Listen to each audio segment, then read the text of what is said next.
Muy buenas noches a todos. Las autoridades políticas que nos honran con su presencia, al presidente Javier Milei, a la secretaria general de la presidencia Karina Milei, al gabinete que nos honra también con su asistencia a este evento y a los empresarios que nos acompañan esta noche. Quiero saludar también cordialmente a quienes integran el equipo de la Fundación Faro y que han hecho un trabajo excepcional para que este evento saliera tal como está saliendo esta noche, y a quienes me acompañan en la dirección de la Fundación, Axel Kaiser, Adrián Rabier y Alberto Venegas Lynch, hijo, que preside el Consejo Académico Internacional. Muchísimas gracias, Alberto.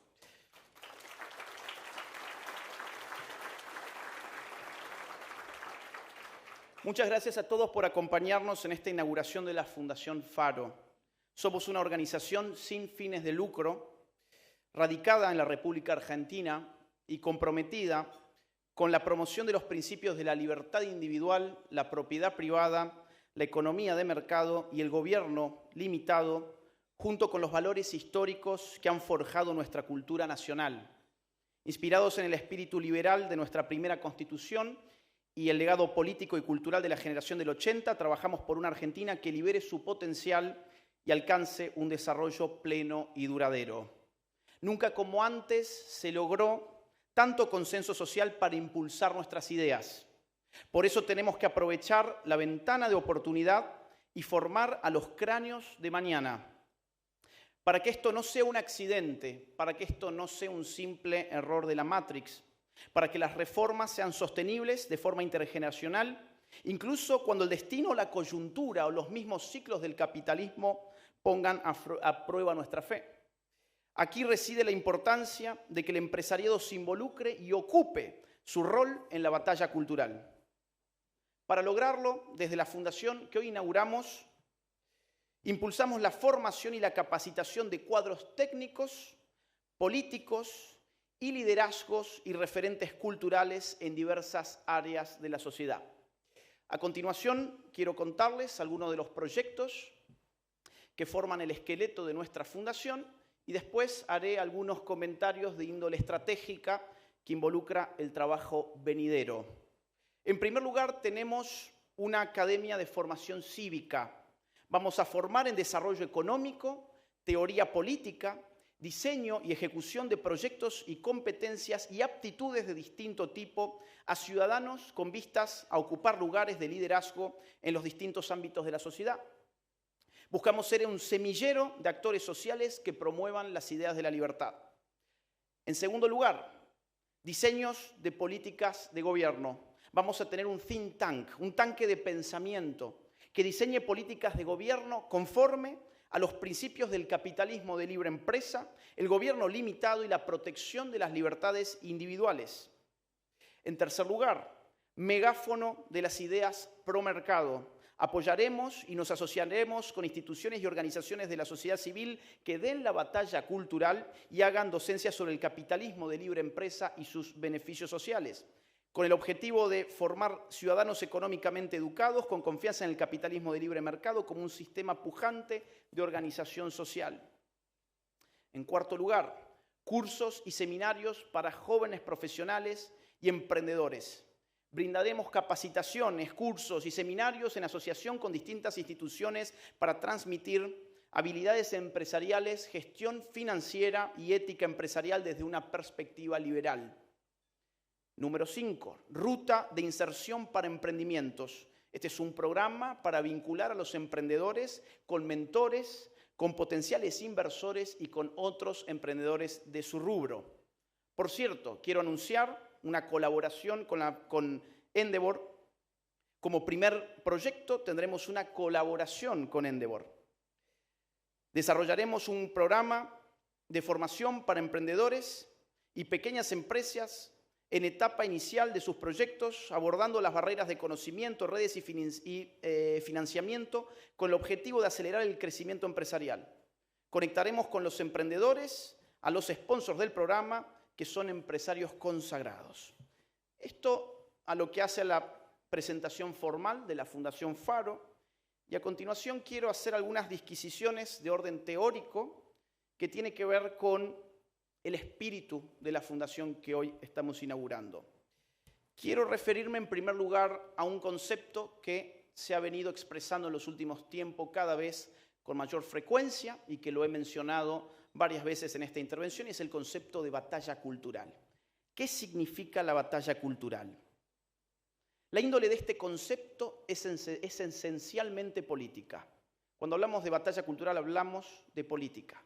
Hablamos del campo de la cultura, no simplemente como un campo del ocio, del entretenimiento, de la contemplación, ni siquiera como un campo de la ilustración, tal como se lo concibe tradicionalmente el campo de la cultura, sino como un campo donde se determinan las relaciones de fuerzas políticas, donde lo que está en juego es algo llamado opinión pública, donde lo que está en juego son los valores, los usos, las costumbres, las ideas, las historias, las palabras, el lenguaje, los relatos, los símbolos, las imágenes, las representaciones.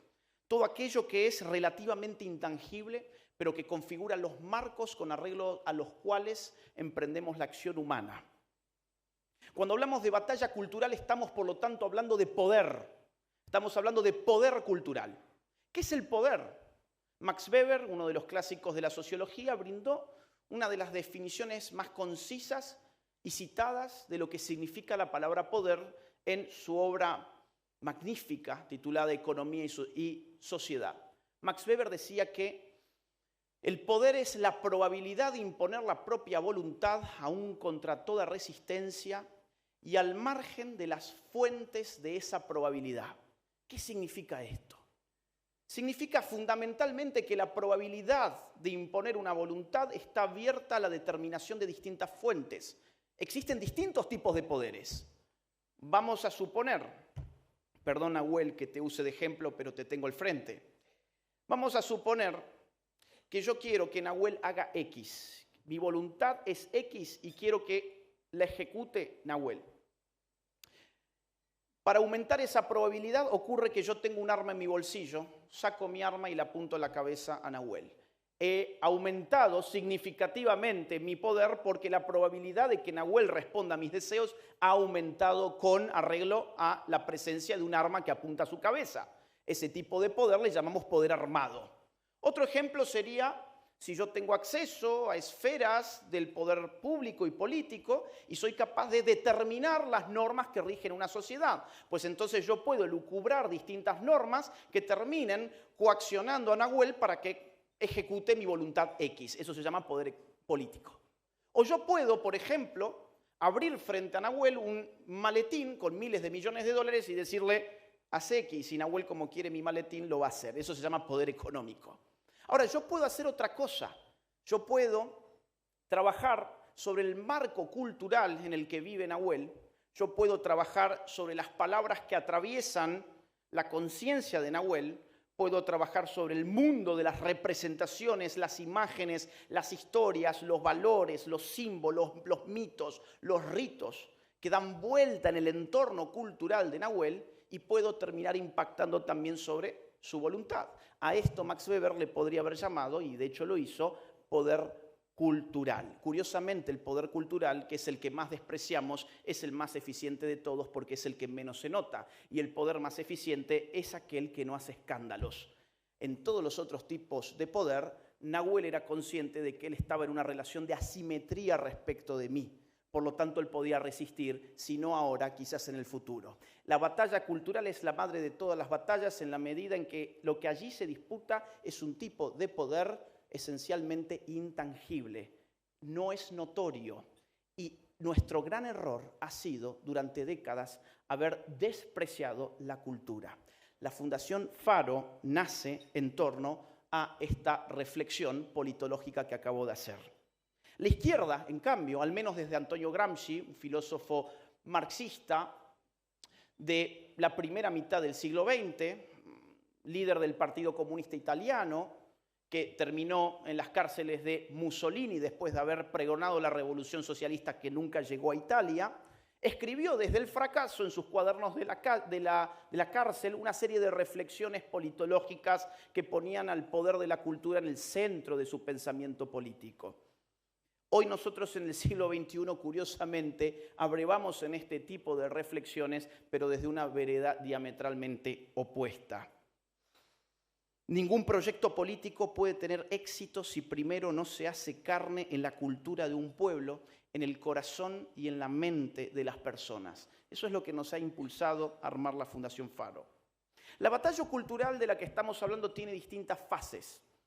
La primera es la que podríamos denominar la conciencia del fracaso. Solo advierte el poder de la cultura aquel que está marginado culturalmente, aquel que levanta banderas que son despreciadas por el grueso de su sociedad. Aquel que se sabe un perdedor es el que levanta las banderas de la batalla cultural. Por eso Gramsci lo hizo desde las cárceles de Mussolini, cuando esperaba que la dialéctica histórica le llevara el socialismo y lo que le terminó llevando fue el fascismo. En esta fase uno descubre la necesidad de la batalla cultural. En esa fase somos muy pocos los implicados. Predicamos en el desierto, financiamos nuestros propios libros, convocamos reuniones donde somos un puñado de personas, hacemos un esfuerzo sobrehumano en medios de comunicación chiquititos, en redes sociales. Nosotros ya pasamos esa fase, buena noticia. Fue la fase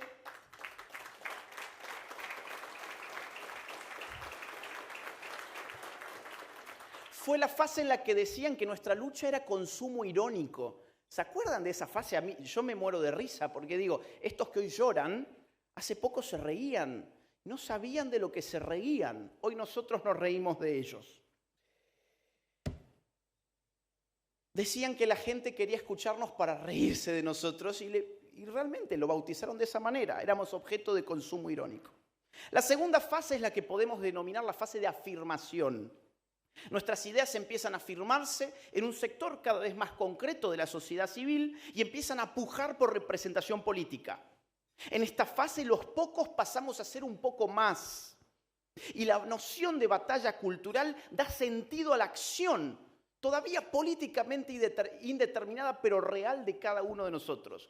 Tuiteros, blogueros, gente de YouTube, gente que da conferencias, que escribe libros, empieza a concebir una unidad de acción llamada batalla cultural. Funciona como el mito de Sorel, es decir, aglutina las energías políticas de un grupo todavía disperso. También hemos pasado ya por esa fase. Acá fue cuando Javier Milei dio el paso a la política formal en un contexto pandémico. La batalla cultural empezaba a pujar por representatividad política. La tercera fase de la batalla cultural podemos denominarla una fase de consolidación y victorias políticas. El campo cultural, en otros momentos, dominado por una cultura diametralmente opuesta a la nuestra, empieza a ser conquistado y sus impactos políticos no tardan en emerger. Una fuerza política organizada, ya sea vieja, ya sea nueva, asume los contenidos de las nuevas ideas y los nuevos valores que se abren camino, y esa fuerza política aparece como una alternativa real y factible al orden establecido.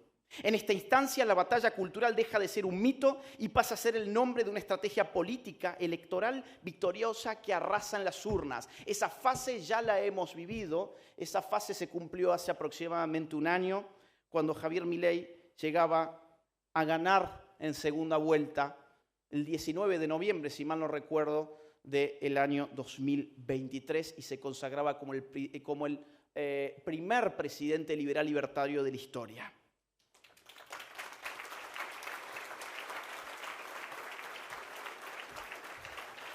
Ahora bien, falta una fase, y es la que podríamos llamar, usando terminología gramsciana, la fase de la hegemonía. En esta fase, la nueva cultura, las nuevas ideas, los nuevos valores se hacen carne en el grueso de la sociedad, descienden y empiezan a configurar lo que podemos llamar un nuevo sentido común. La sociedad reconoce esas ideas, esos valores, esos símbolos, ese lenguaje, lo adopta como propio, lo acepta, lo asumen en su superioridad respecto del proyecto político caduco, del proyecto político anterior. En nuestro caso, podemos decir, los valores de la vida, de la libertad, de la propiedad, la familia, las sanas costumbres de nuestro pueblo, la responsabilidad del trabajo duro, el ahorro, el mérito, se mostrarán enteramente superiores a la cultura precedente, basada en el desprecio a la vida humana, en el amor a la servidumbre estatal, en el resentimiento, la envidia, el facilismo, el parasitismo y la falta de responsabilidad individual. Nunca ha estado más clara la disputa cultural que el día de hoy. Esta es la fase que tenemos por delante y para eso hemos creado la Fundación Faro. Necesitamos ordenar la batalla cultural, coordinar actores que hoy están dispersos, determinar estrategias en común, formar a nuestros futuros políticos, a nuestros referentes culturales y a nuestros líderes empresariales. La Fundación Faro quiere profesionalizar, por así decirlo, la batalla cultural y esperamos contar con todos ustedes. Si fueron los éxitos en la batalla cultural los que abrieron las puertas para el éxito político electoral, somos conscientes de que serán los éxitos de nuestras batallas culturales venideras los que determinen el éxito de la Argentina libertaria.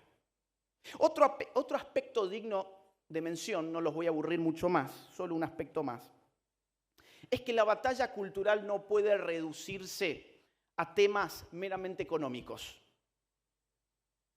Los temas económicos, por supuesto, son muy importantes, pero no agotan el asunto de la batalla cultural. Recordemos que los enemigos de la libertad se aferraron al paradigma de la batalla cultural precisamente cuando perdieron la disputa de las ideas y de la realidad económica. El marxismo clásico, tremendamente economicista, fue derrotado en la Guerra Fría y sin embargo la izquierda se reconvertió abocándose a temas culturales como el feminismo, la ideología de género, el indigenismo, el ambientalismo radical, el nuevo racismo invertido, etc. Todas estas luchas ideológicas hoy toman el nombre de wokeismo. Les suena el término, es bastante nuevo, lo woke, lo woke. ¿Qué es el wokeismo? El wokeismo es el desquicio de la dialéctica opresor-oprimido. La idea de que el mundo está dividido en opresores y oprimidos, tan explotada por el marxismo clásico en el terreno económico, fue introducido en todas las relaciones sociales. En todas las dimensiones, tanto sociales como individuales de la vida humana, se introdujo una forma de relación opresores-oprimidos para sacar de ello partida política. Algunos ejemplos muy rápidamente. Si se trataba de sexo, había que decir que la mujer era la oprimida, el hombre era el opresor y el sistema de opresión se llamaba patriarcado. Si se trataba de orientación sexual, había que decir que el heterosexual era el opresor, que el homosexual era el oprimido y que el sistema de opresión se llamaba heteronormatividad. Si se trataba de identidad de género, había que decir que el cisgénero era el opresor, mientras que el transgénero era el oprimido y el sistema de opresión se llamaba cisnormatividad. Si se trataba de etnias, había que decir que el que tenía ascendencia indígena era oprimido, que el que tenía ascendencia europea era opresor y el sistema se llamaba neocolonialismo. Si se trataba de razas, había que decir que el blanco era el opresor, el negro o el marrón, ahora hablan también de marrones, el negro o el marrón eran los oprimidos y el sistema de opresión se llama racismo. Si se trataba, miren, esto parece un chiste, pero esto está en boga hoy en Estados Unidos, si se trata de peso corporal, pues el gordo es el oprimido, el flaco es el opresor y el sistema se llama gordofobia. Hay ya en Estados Unidos departamentos en universidades llamados departamentos de Fat Studies, que están jugando este tipo de dialéctica. Incluso más allá, si se trataba de especie, el ser humano como especie oprime algo llamado madre naturaleza o Pachamama o reino vegetal y animal en una relación de opresión llamada especismo. Todas estas dialécticas opresor y oprimido que antes solo funcionaban en el marco de la diferencia ricos y pobres fueron introducidas en la sociedad para lograr varias cosas. En primer lugar, distraernos de la verdadera relación política de opresión que es la del Estado respecto del pueblo. Porque teníamos que empezar a ver si papá era un opresor porque era un machista, si el vecino era un opresor porque era heterosexual, si el maestro era un opresor porque era cristiano y así sucesivamente. El conflicto político se introdujo en escuelas, universidades, iglesias, empresas, familias, vecindarios, clubes, asociaciones, lo inundó todo. Y adivinen quiénes aparecieron como los salvadores. Pues los políticos y el Estado. Para resolver los problemas de la opresión se necesitan cada vez más políticos y cada vez más Estado. Bingo para la izquierda, una reconversión digna de sacarse el sombrero. Llevaron la misma dialéctica que en el siglo XX les fracasó en el terreno de las clases al terreno de la cultura. Y a eso le bautizaron también batalla cultural.